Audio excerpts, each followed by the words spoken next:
This is the topic, Pediatric Psycho-Oncology, Managing Anxiety and Depression in Children with Cancer. And this is for Asia region, but I see that the others all from other continents have also joined. So I'm your host cum chairperson. I work in Kolkata, and I am IACAPAP Vice President. The co-host is ICAM, Indian Association of Child and Adolescent Mental Health, and Dr. Rachna Varga, who is IACAM Secretary General, will be representing ICAM. The speaker is Dr. Soumitra Shankar Datta. He is he's consultant psychiatrist working with Tata Medical Center, Kolkata, and visiting researcher at Institute of Clinical Trials and Methodology, University College, London. He has a very checkered career. He worked after MBBS, he did his DPM, MD, and DNB from Christian Medical College, Vellore, which is very prestigious institute of our country. And then he got training CCT from UK, where he also worked with Mosley Hospital and King's College Hospital, London. After that, he had joined Kolkata and has been working with as LEASO consultant child psychiatrist for children with cancer. So with that background, I'll request Dr. Iwande Osodi to speak few words about the conference, about this webinar. And she is the Secretary General of IACAPAP, and she's the driving force behind this webinar. She has been, this is the first regional webinar we decided in conference that we'll be holding now on regularly in the different regions. I request Dr. Iwande Osodi to take up. All right, thank you very much, Dr. Devashish. And thank you, everyone. I want to say a big welcome on behalf of the president of IACAPAP, Professor Louis Rhodes, and the rest of the Bureau and our Executive Council. We welcome you to what we have termed the first regional webinar of IACAPAP. And why do we have this regional webinar? Because we realize that there may be certain issues that certain regions think are more important to them per time. And we're hoping to increase participation and increase the conversation around areas of your interests. Some of you that are already familiar with IACAPAP, you will know that we have our 2 monthly Lunch and Learn webinars that are purely for IACAPAP members. So you need to be an IACAPAP member, you've registered, and you're a fee-paying member to attend those ones. But these regional webinars that we've started are going to be absolutely free, so that through them you can extend the, shall I say, the wealth of the knowledge and experience of IACAPAP to other members or in your region or colleagues and friends that will benefit from the learnings in these webinars. So we are really happy that you could join us. I'll just say that the topic we've chosen today, like we discussed before coming on, is relevant to almost every child and adolescent psychiatrist, because you may come across that child that requires some psychological support due to cancer. And even if you're not a child psychiatrist in the room, just being aware of how to support these children around the issues of anxiety and depression related to the condition they are going through can make a whole lot of difference. So on that note, I want to hope that we all have a very fruitful session today. And at the end of the day, you may want to join us for other regional webinars as they come on in the course of the year. Different regions will be having their regional webinars.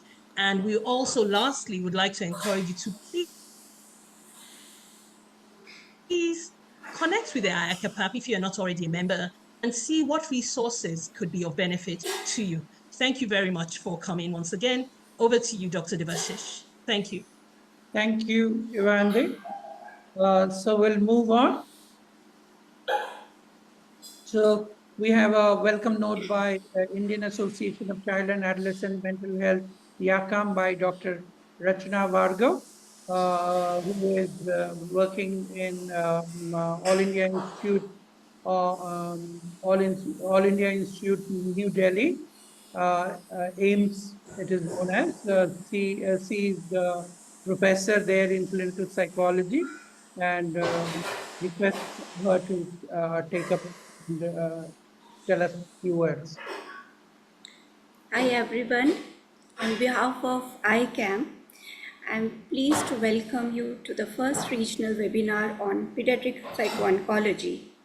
We hope to bring attention of the participants to this rarely discussed topic. Cancer in children and adolescents are considered to be one of the most serious health problems in the world, and psychological distress may differ from by country and regions. So given the cultural variations, we need to understand the differences in their need and also the type of counseling support available, ultimately improving the quality of oncology medical care. So I do hope that this webinar would encourage the participants to reflect, to think, and to move forward in the area of clinical care, research, and training. Through this webinar, we also hope to enhance networks across countries in the region. ICAM is the only national non-profitable professional association since 1991 working in the area of child and adolescent mental health.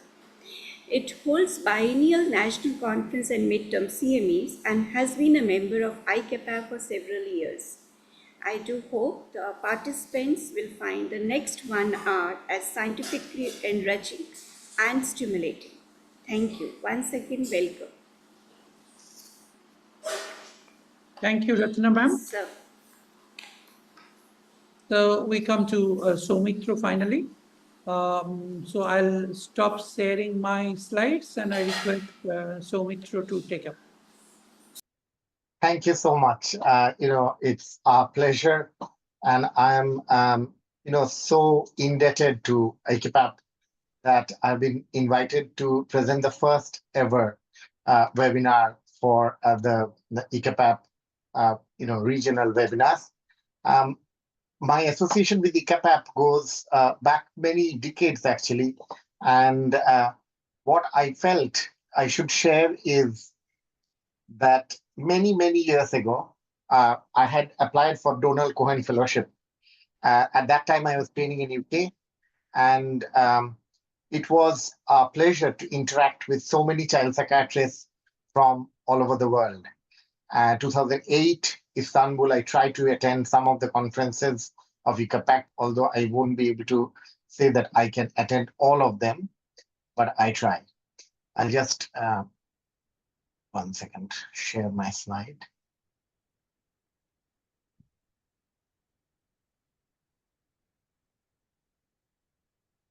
I work in Tata Medical Center, Kolkata, and that's a standalone cancer center. And one of the things that after I left my job at the Maudsley Hospital and relocated to India, one of the points of truth which I faced was to do something specialist. So I was working as a liaison psychiatrist at the Maudsley, child liaison psychiatrist, pediatric liaison, and I moved over to psycho-oncology, working with patients with cancer, and that's what we would learn today.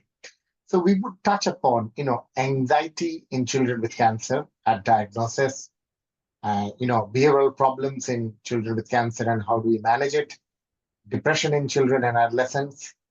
We would not want any child with cancer to die, but that's the truth, that this is probably the only area of child psychiatry where you have to be actively ready to manage a dying child.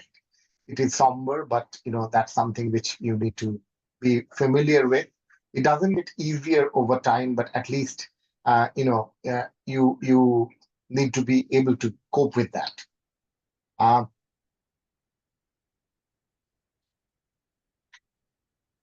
Running a psycho-oncology service can be a challenge, and we'll touch upon that.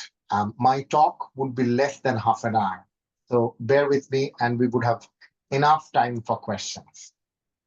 Now, psycho-oncology is a specialty, which is about the journey of patients with cancer.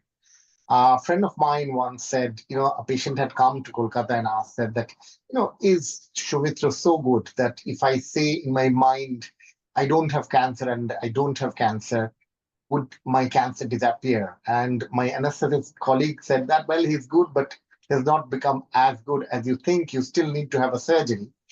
And I think, a better terminology than psycho-oncology would be liaison psychology and health psychology, which doesn't have the euphemism of oncology and doesn't confuse people. But the terminology nowadays used is psycho-oncology. We deal with psychiatric comorbidities. Families, are always part of the children you are seeing.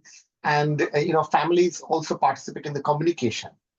Children with osteosarcoma, or a teenaged boy or a girl who undergoes amputation, or a child with leukemia who undergoes chemotherapy may have, body image issues. There are social stigma of being a cancer survivor.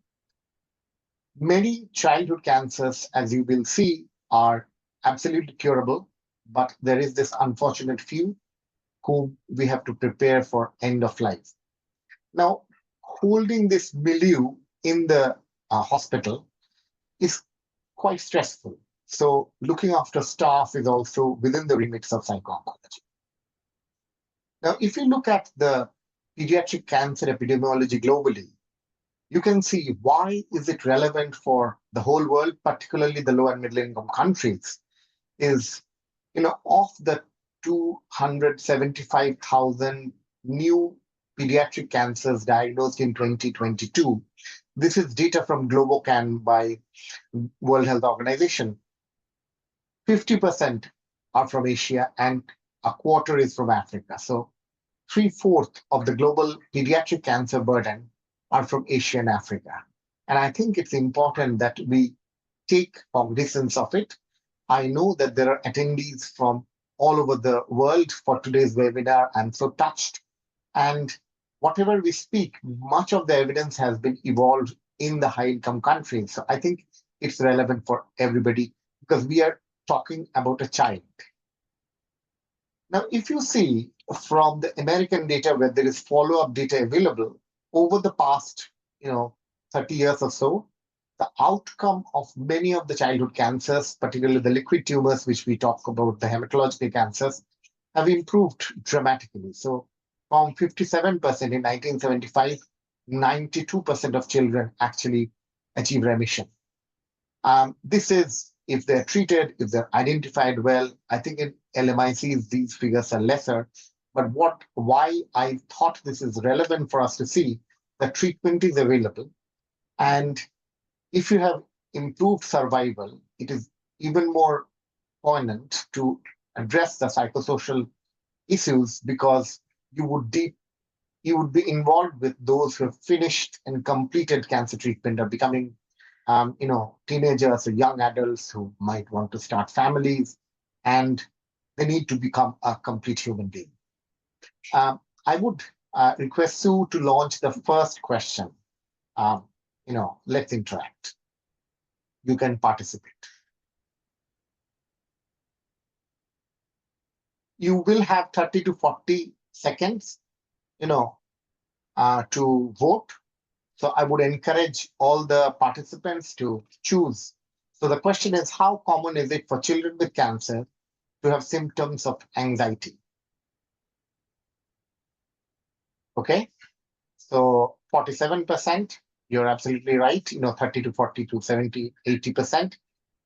So can you launch the second question now?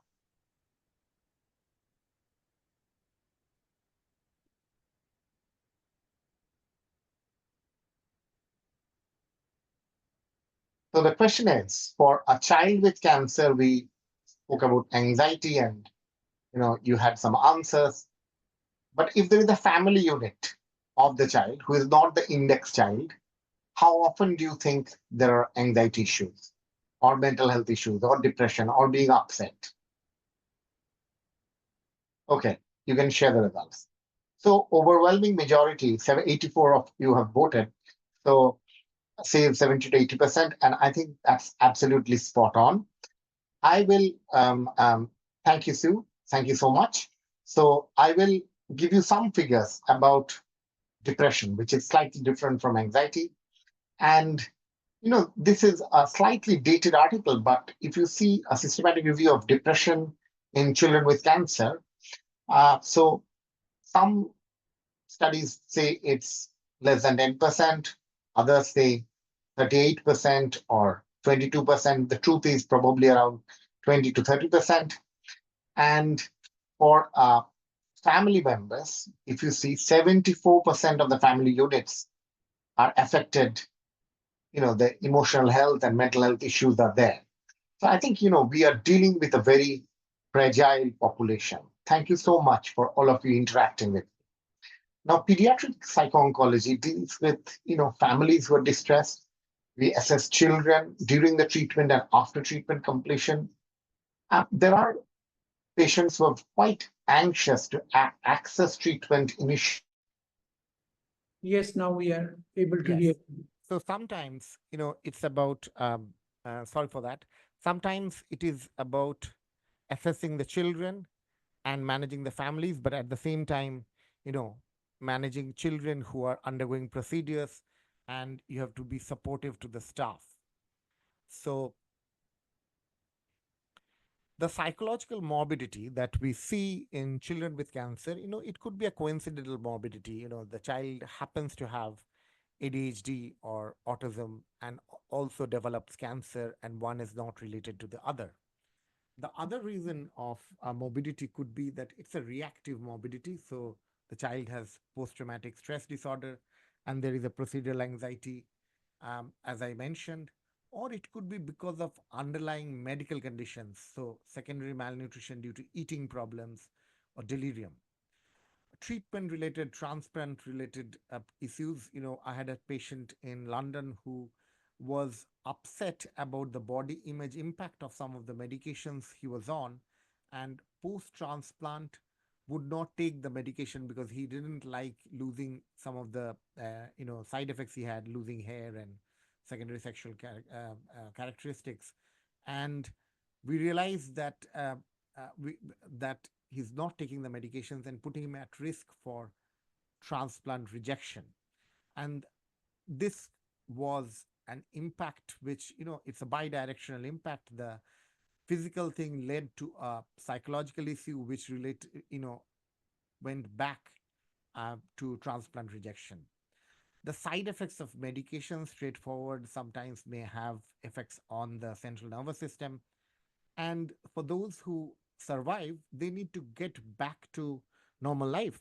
So when you have to go get back to life, you may not have that amount of support which you were having when you were treated for um, you know the cancer, and you may have missed some of the academic curriculums which you were supposed to do in school, and getting back to your usual self can also be quite a stressful time. Other situations where we might be asked to see a child would be someone who is refusing treatment. Bringing up a healthy child where the parent is sick or dying is again an area where mental health professionals are involved with children in the oncology milieu. Now you have to understand, for medically ill children or sick children, um, so let's think of three different kinds of illnesses. So illnesses like diabetes, where it's a systemic illness, but it does not directly affect the brain, versus illnesses which actually involve the central nervous system, like migraine or epilepsy or brain tumor. Versus the third group is, population children who are not diagnosed with a particular illness. Now, if you look at the Isle of Wight study and all subsequent studies, you would see that children with chronic medical illnesses are at a higher risk of mental illnesses. And if this illness involves the central nervous system, it's even higher. So it's not only biologically, driven. So sick children might have families who are very overprotective, and there might be environmental factors. So all of these play some role. What are the stressful points in pediatric cancer? So, all these transitions, like initial diagnosis, then treatment, treatment completion, for those who are unfortunate and have to go through a recurrence, and in recurrence in pediatric cancer, I have to mention here that you might still have an option of curative treatment, but there is a proportion of children who actually face end of life. So, and children understand very easily about end of life because suddenly the adults around him or her are not scolding them, and they're being very nice. People are bringing them gifts, so they understand there's something different, and they're not coming to hospital as often. And often young people have felt that you understand that something is wrong much earlier than you would think that they would know. Now, let's go one by one about managing anxiety at the onset of treatment. So, I think, for as mental health professionals, you have a similar referral. You need to um, quickly assess if the distress persists beyond a few points, few hours, and you need to support the family initially. And psychological care of all children and patients is everybody's business. It's not only the business of mental health professionals, but it's the business of everybody. So nurses, pediatric oncologists, everybody who is in the milieu of pediatric oncology care, managing mental health is everybody's business. I have worked in the Motley Group of hospital covers several hospitals. Along with that, there were St. Thomas's Hospital, King's College Hospital, Maudsley Hospital, and often St. Thomas's Hospital is where Florence Nightingale used to work. And um, I felt the nurses in the St. Thomas's Hospital often did not feel that the psychosocial care is beyond their remit. As a result, they always felt that children are not just tumors or bodies. The remit of treatment is much beyond that.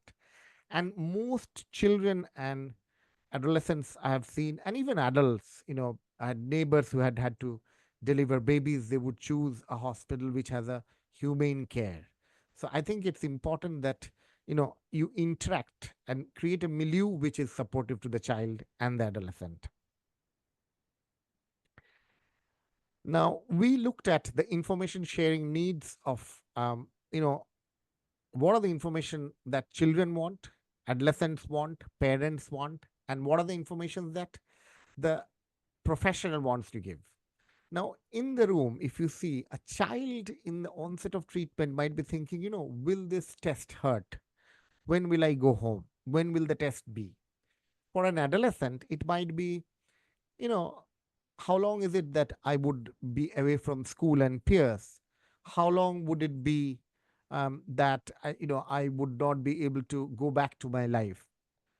Slightly later in the treatment, adolescent girl might think, will I be able to be a mother?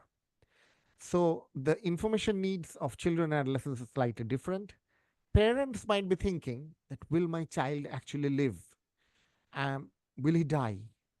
If I have another child, will that child have cancer? And the professional in that room might be thinking, what stage of the disease is this child having the cancer for? And uh, what will be the treatment? How will I explain to them? Whom should I talk to and when? When will the test results be ready? So you can understand, in the room, there are, four kinds of stakeholders, and each might have different kinds of information needs. And communication is crucial. And I will share with you um, handout which has all the articles that I'm quoting and the research we have done. Most of them are open access articles, so you will get hyperlinks for them. I've shared it with Sue, and you will be able to access these papers. But it's good that you're also able to attend this webinar. Managing behavioral problems and tantrums, in children with cancer. So the top tips could be that see if a child is on steroids. Often evening doses of steroids may make children unable to sleep. see the other context. If a child is having a behavioral problem which is only with one member of the family, then that is very unlikely to be a drug induced problem. So in that case, it might be a normal child and a normal parent, but the goodness of fit, there might be some problem. So you need to have a family therapy approach. And the threshold at which you give medications is, is the child so restless on steroids that he's falling or being hit by parents? Although ideally it should not happen, but is the child in any kind of risk? And I think, at that point you need to urgently involve yourself in the care of the child, speaking to the parents and holding on to the family milieu. This can be only done along with the oncology team on your side. Now, let's pause for a bit. You must have all, taken the COVID vaccine in the last few years, or, some of you may have undergone other tests. None of us like to go to a hospital. And imagine a 7-year-old or an 11-year-old going to a hospital and having bone marrow biopsy. It's painful. And I've had children who, we have a very beautiful stone facade and cover, yellow colored building, quite aesthetic. But this child had become sensitive to the color yellow and would get scared to see or be exposed to anything yellow. So, this is a behavioral association the child had developed. So, triggers could be anything. Now, of course, if the procedure itself is painful, that's often the way the fear develops. And next time you are supposed to undergo the procedure, even before the procedure, you're anticipating the fear. There is disruption of daily routines. The hospital environment, like we had film theories talk about the male gaze, where women are objectified. At the same time, Michel Foucault talks about the clinical gaze, where human condition is objectified as bodies.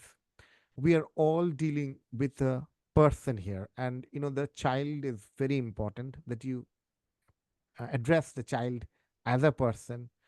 Look at the trials, tribulations, the fears, the what makes the child happy, and engage the child in the treatment, because these are treatments which takes a long time. When there is a lack of clarity of communication, often the fear of unknown, that cause a lot of confusion.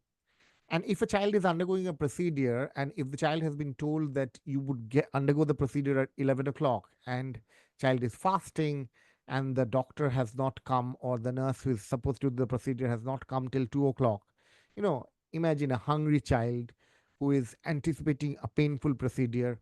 Of course, these makes children very anxious. So I think these are very simple tasks of time management where you might be able to allay anxiety. There are other things which you need to do with the child. You need to have some degree of age appropriate education, have positive reinforcements, give some sense of control to the child. For example, selecting a toy. I often use guided imagery techniques where you could teach the child about safe place or deep breathing. So these are techniques which, if you reduce the baseline anxiety of the child, usually the perceived pain or the actual pain also reduces. There is something which you can do for the organizational milieu, asking the staff to spend some time that are not related to procedures, and avoiding bedside procedures and collaborating with parents.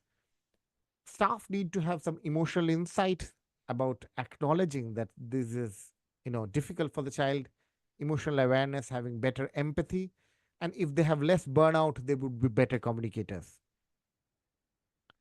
Let's come to the later part of the talk, depression in cancer. All these factors which I had spoken earlier can lead to depression in cancer. As I said, around 10 to 20% of young people might be depressed at some time, at some point in their trajectory of treatment. You need to differentiate depression from a transient low mood in adolescence. Also, sometimes I would recommend you to focus on the cognitive symptoms rather than the bodily symptoms like fatigue, because This might be because of the cancer treatment. Depression may be associated with other psychiatric comorbidities like anxiety, social withdrawal, non-adherence problems, as I was mentioning. And adolescents might sleep more or sleep less, or they might eat less or eat more, drowning their sorrow orally by taking high calorie food. And often there is an academic decline. And if we are talking about depression post treatment completion, and if there is suddenly an academic decline, you need to think of depression. Now, you need to, just like anybody who does not have cancer, you need to differentiate between a depressive episode, dysthymia. For a teenager, is there a substance related mood disorder? If there is steroids, there might be secondary depression or secondary mania. Or the adolescent might actually have a primary axis 1 disorder like a bipolar disorder, which currently is having the episode of depression. And at end of life, sometimes children may be having anticipatory grief. Now, so you need to differentiate these, and the treatment of these are slightly different. I don't think we would be able to go into the details of how to tease these out in this webinar, but I'm sure if we cover affective disorder in children and adolescents, these are very common topics which people would appreciate learning. Now, adolescents with depression, because adolescents don't exist in silos, so I think involving the family is very crucial. Individual therapy, behavioral management, uh, if there is suicidal ideation, managing risk. When we say risk assessment, remember, risk assessment in psychiatry means assessing and managing the risk. There is uh, importance which is given. I think the term assessment is used in a very psychoanalytic way and it has stuck. So you don't just assess and do nothing. So asking the parents to look after the children 24/7 for the first few days when there is suicidal ideation, if needed, starting antidepressant, having the child or adolescent not have access to means for suicide like medications, which needs to be supervised, rope, sharp objects, and these don't go on forever. Once the depression is better, I think you could be more relaxed. But I think it's important that you manage the suicide risk appropriately. Remember, for adolescents, suicide is one of the important causes of death worldwide. SSRIs are often used for moderate to severe depression, and the licensed medication for depression in children and adolescents is fluoxetine. But because of the long half life, sometimes you might have to use medications which have shorter half lives in case there is any side effects, which or even suspected side effects. And I'll give you an example. So a child who is having chemotherapy, if they suddenly develop low platelet count, which is not unusual, pancytopenia. Now, many of the psychiatric medications can cause some degree of depression of the blood cells. Now, if you have a medication whose half-life is such that you stop the medicine and the medication washes out, and you can show that it's not medication related, I think your oncology colleagues would appreciate that. So having medications, SSRIs, which are shorter half-life, may be a better treatment of choice in cancer in adolescents and children. But obviously, psychological therapy is the mainstay of treatment. Involve parents and communicate with pediatric oncologists and pediatric nurses, because we need to create a cordon of care around the child with cancer. So this is in summary how I would treat an adolescent with depression in an oncology setting. Now I'll have something slightly somber. You know, how do we manage a child who is dying? It is, however much experience you might have, it is not easy and it doesn't get any easier. But the first thing that we might need to do is accept ourselves that maybe the curative treatment is not giving results. The disease is progressing and it's time that we initiate best supportive care without specific cancer specific treatments. And at that time, it's important that you communicate with the parents and sometimes the children as well. And there are some special challenges of managing a terminally ill adolescent. They might be, very sort of rebellious, to say the least, and they might refuse treatment. They might refuse to come.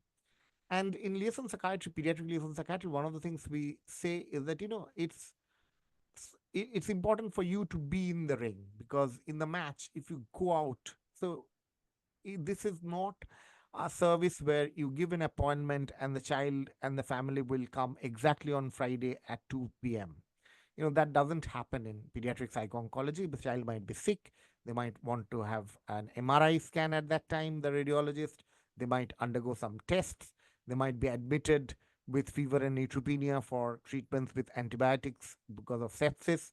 So you have to be flexible. So looking after a child where parent or sibling is dying again is another stressful area. So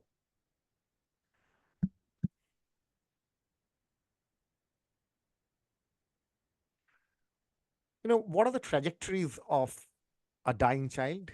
It could be a, say for a neurodegenerative disorders, it could be waxing waning course, but a child with cystic fibrosis, say, it is a step ladder progression, but this may take years. Whereas in cancer, um, it could be someone who has an incurable cancer. There might be some degree of symptomatic improvement with the initial palliative chemotherapy, and then there is progression and the symptoms get worse.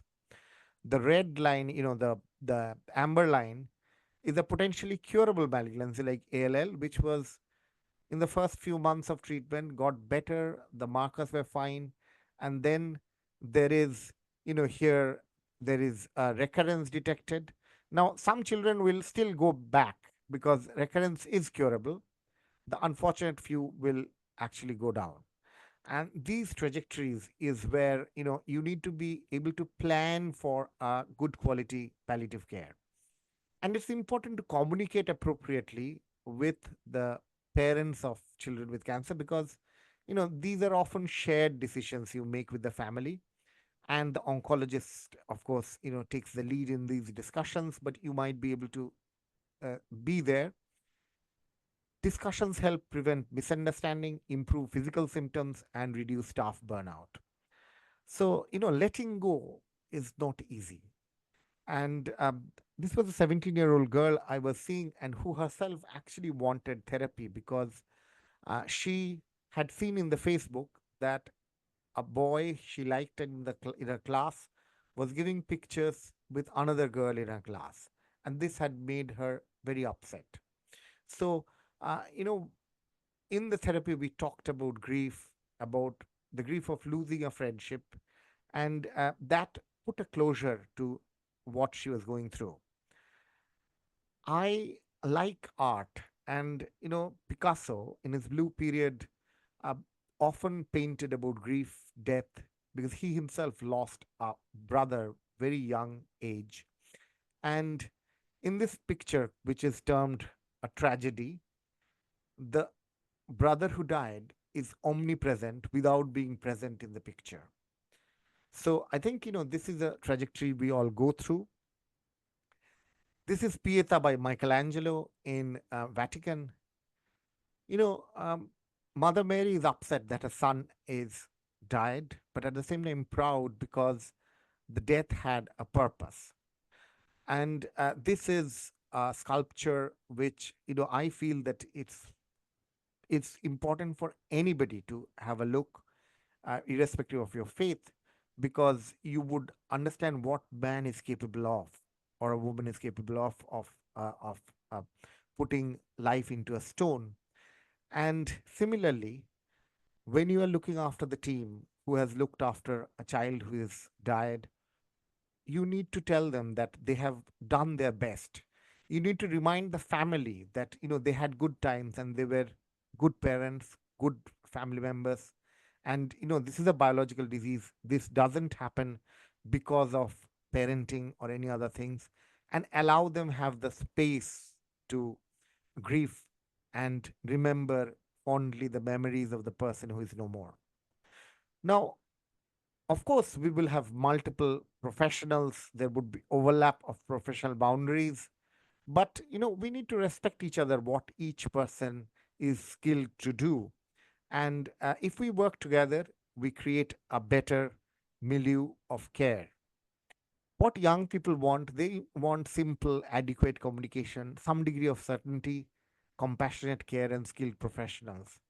They don't like fragmented care, authoritarian care. Families don't like too many tests. So I think, this is what I would like to end with, that everything that can be counted does not necessarily count, and everything that counts cannot necessarily be counted. Thank you for listening. I'm open for any questions from any of you.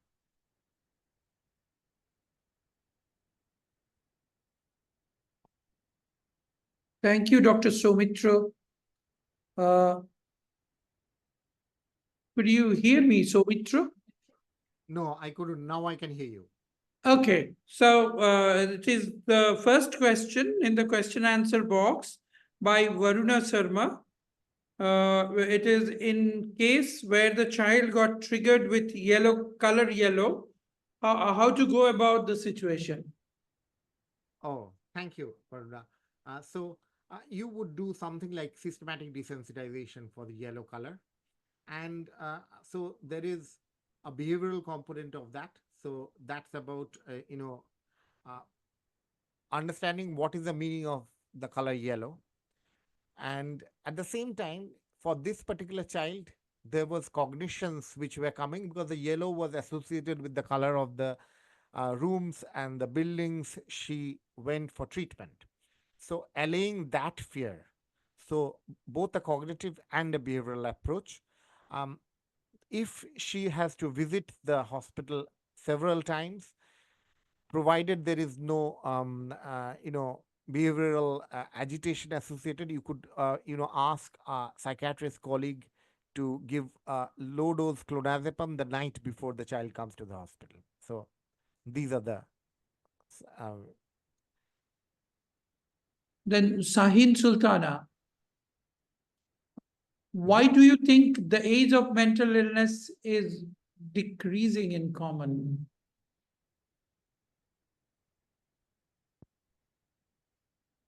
Okay, I'm not sure that there is evidence to show that the age of mental illness is decreasing, onset of mental illness, but probably this is often called a secular effect in epidemiology, that you diagnose people early with better services, better awareness um, for uh, children in the population.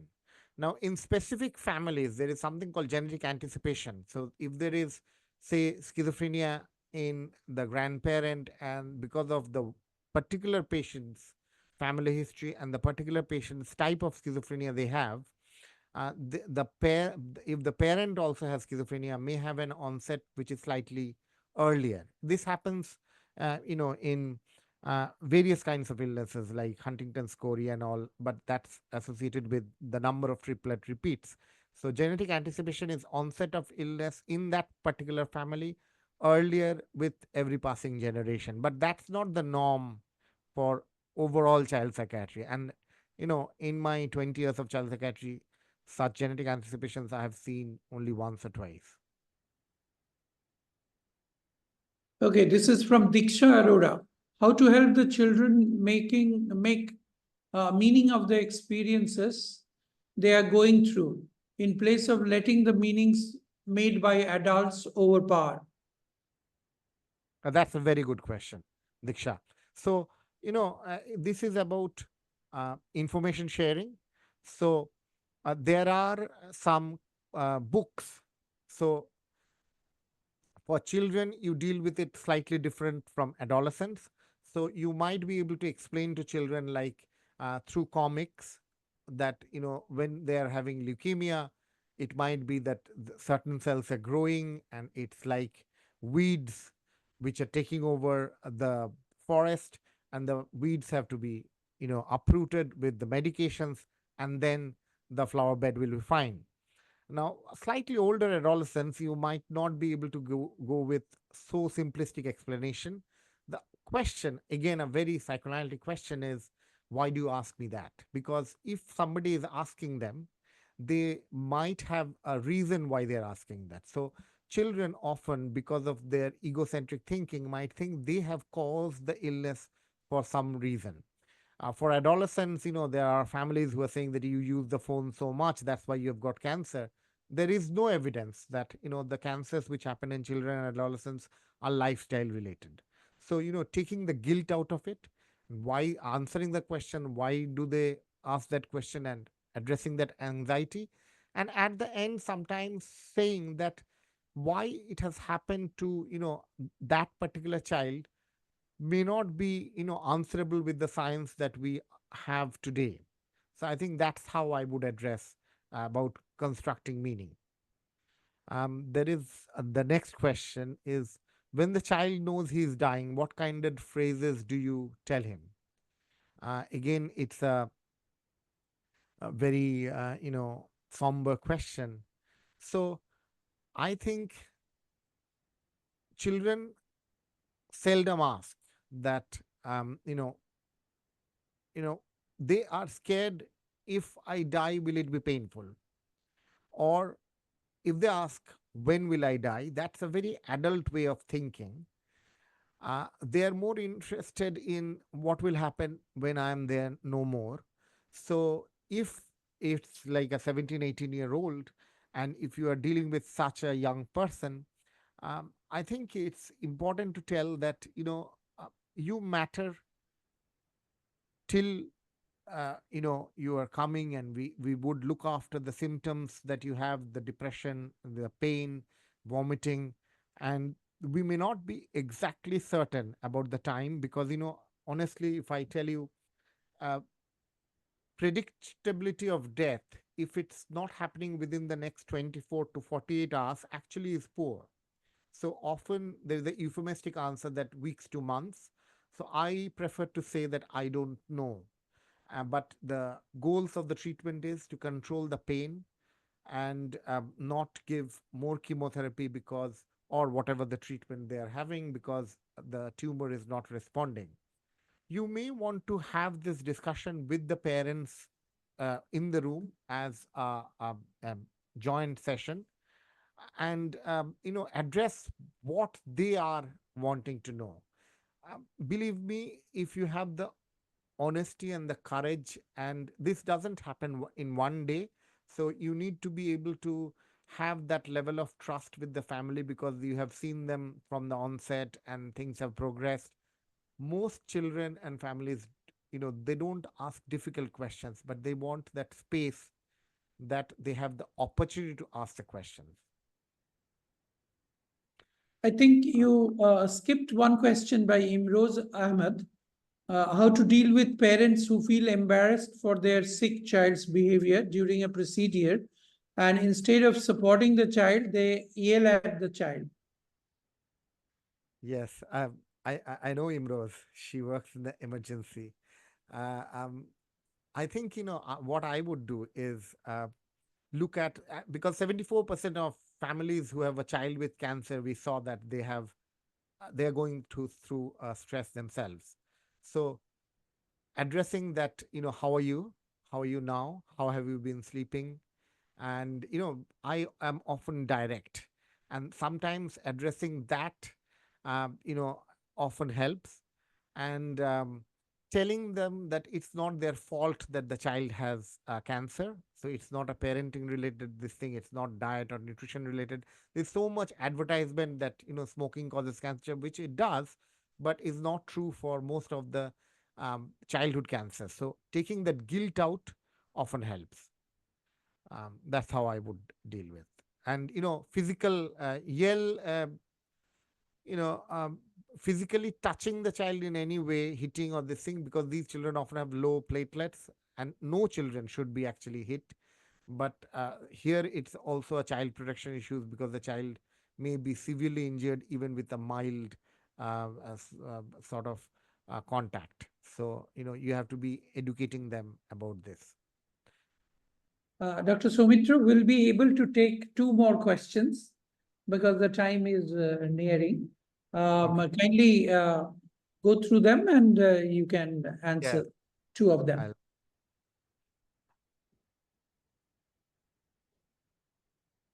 One is a simple question, whether mirtazapine can be used for depression and cancer. Yes, it can be used for elderly and adults, but usually not used in child psychiatry world. So mirtazapine, I usually don't give for people below 18. There is a question on by Fatima Naima Nasreen. How do we manage procedural anxiety or exacerbation of tantrums with children with autistic spectrum condition or ADHD? That's a good question. It's a talk by itself. So, children with autism don't like approximate answers. So if you say that you will be discharged at 2 o'clock, you have to make sure that the child is discharged by 2 o'clock. Often hospitals don't work like that. I had a child who was maintaining, intake output chart where the child would actually measure 39.5 ml. And I think it's about communicating at the level in which the child is able to understand, and also, knowing if they have any problems with particular textures or particular staff, having the same group of staff look after the child. These are techniques that you would use. So that's one. There is several questions. Can you tell something about treating psychotic symptoms related to CNS metastasis? So, you could go to ACAM Learn. There is a talk by me, which is free of cost, on managing children and adolescents with psychosis. Usually, we would make a diagnosis of organic psychosis rather than, functional psychosis with somebody with CNS metastasis.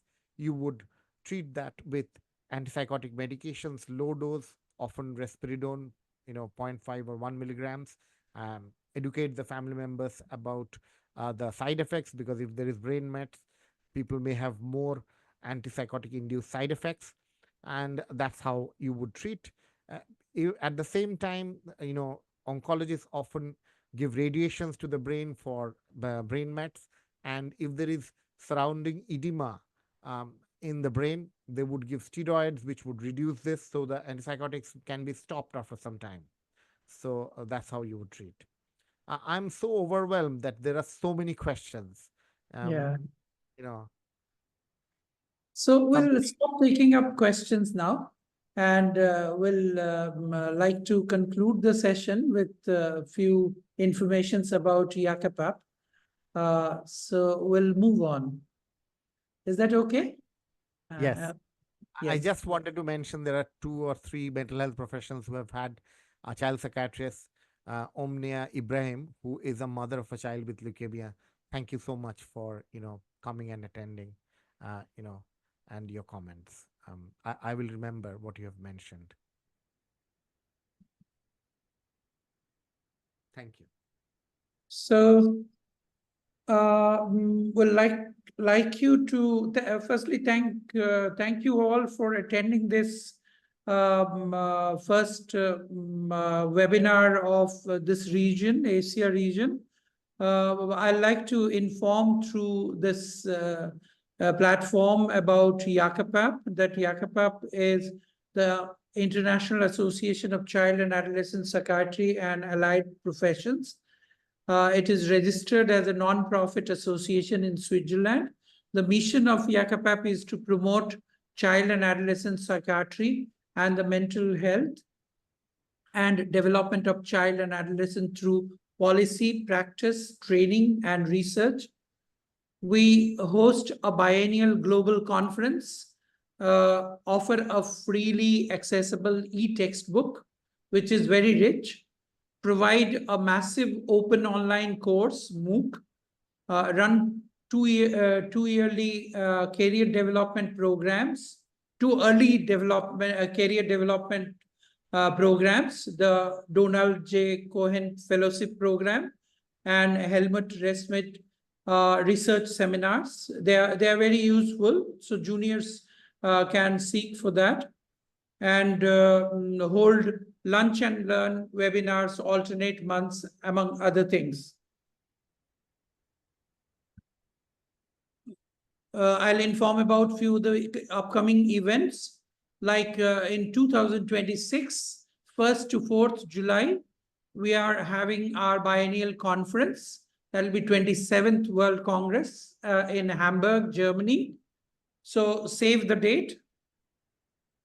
Then this is to request you that we are going through Challenge Grant Phase 2, where you can donate to increase the impact of IACAPAP, which holds training for juniors, and these are the funds that are used for training the younger child psychiatrists. Then 20th IACAPAP Lunch and Learn webinar. The topic is healthcare for digital healthcare for children with mental disorders. Our speaker is Y. Zheng, professor and chief child psychiatrist from Japan. It'll be on 20th November. You can look for it in the website and get registered. And we also propose that we are planning to have IACAPAP special interest groups where you can find your own interest area and collect people and make a group. And this group will get some special facilities, like you can submit your proposal for conference, and it will be given preference if you are from the special interest group. Then we have a lot of e-learning material, webinar lectures. So you can visit the new site now and find out your interest areas. All lectures that are delivered in the IACAPAP webinar series, after 1 year, they are available free for all, and you can have access to them. You can always visit IACAPAP website and find your interest areas. With that, I thank you. So kindly. I would. Yeah. Thank you. Thank you, everyone. Thank you. And I would also like to thank our audience, the attendees who have really taken out their precious time. And I hope that they found it to be useful and worthy of their time. I would also like to thank Dr. Soumitra Datta, who took up such an important topic in the first regional webinar and shared his clinical and research experience by sensitively tracing the trajectory of children with cancer suffering from anxiety and depression. Thank you. And I would also like to thank Sue and our General Secretary, IACAPAP. Thank you, everyone. Thank you. Thank you, So everyone. Thank you very much. Okay. So in addition to attendees, I'd like to thank Dr. Yuande, who could find time for this, and Dr. Louis Augusto, who has been a constant source of inspiration, Professor Rachna Bhargav, Dr. Soumitra, and last and most important, Sue Long, who is our administrator for IACAPAP, who has been so instrumental in making everything happen. She is such a great help. She is the single person I have met who replies every email on the same day and does it fantastically. Thank you so much. Thank you, everybody. Thank you. Have a good evening.